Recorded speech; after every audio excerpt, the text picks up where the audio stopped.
It started with an ordinary morning, though ordinary was a term none of them deserved. The 100 participants who received the invitations lived lives far from mundane. Each one was carefully selected, plucked from the darkest corners of society. Murderers, gamblers, liars, thieves, predators, and the morally bankrupt. They were a patchwork of society's worst impulses. The invitation arrived in an unmarked black envelope. Inside was a single card: hated in the nation, prove your worth or face eternal damnation. The card was accompanied by a sleek metallic device resembling a wristwatch. The instructions were simple: wear the device and press the glowing red button. Many thought it was a joke, but curiosity, greed, and desperation outweighed caution. One by one, they pressed the button, and the world as they knew it vanished. They awoke in a sprawling high-tech arena shrouded in a dome of flickering, distorted light.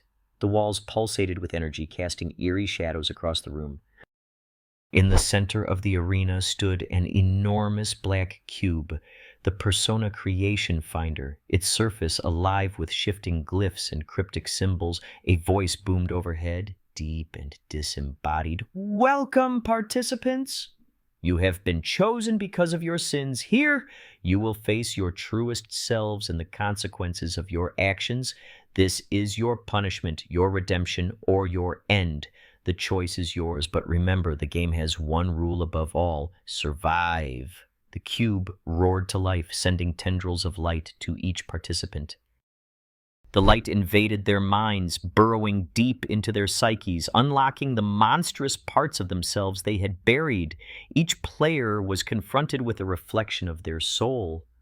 Some personas were grotesque creatures, embodying their worst sins. Others were disturbingly human, twisted representations of their inner guilt and desires. One by one, the players were paired with their personas, linked by an unbreakable bond.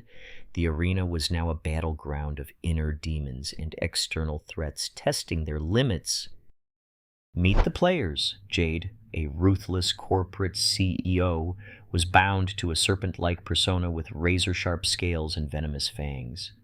Malcolm, a disgraced soldier turned assassin, faced a hulking shadow of himself, its body covered in the faces of his victims. Evelyn, a manipulative socialite, was tethered to a harpy-like persona, its talons dripping with blood. Damien, a sadistic predator, was linked to a mirror-like persona, reflecting every evil deed he had ever committed. Each player's persona was a haunting reminder of their sins. The voice returned, colder this time. "Your first trial begins now.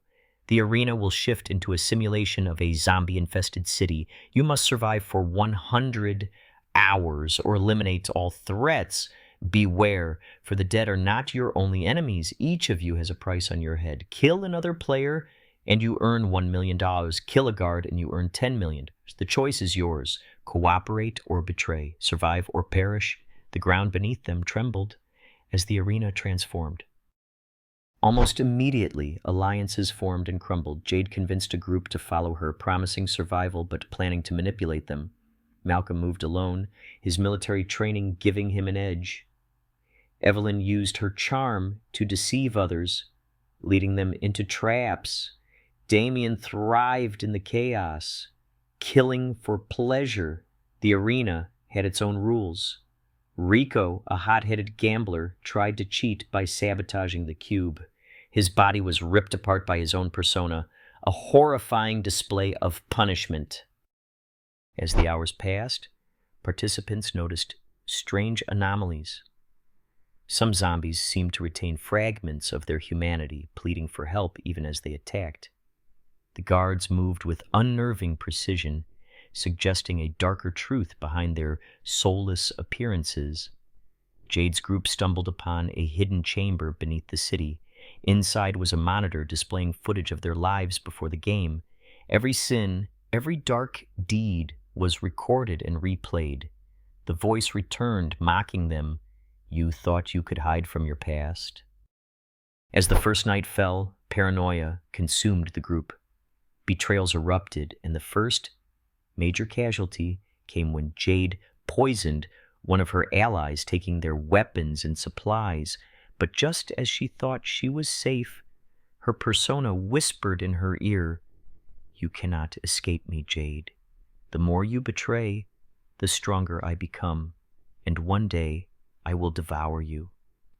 The chapter ends with Jade staring into the cold, unblinking eyes of her persona, realizing that the true enemy was herself. The chapter concludes with a chilling realization. The true enemy wasn't the game, the zombies, or the other players. It was themselves. Each participant faced their darkest fears and sins, embodied by their personas. The voice echoed one last time, "To be continued." The high-tech arena, the shifting city, and the haunting personas set the stage for the next chapter. The game had only just begun, and the participants were left to ponder their fate in this twisted, unforgiving world.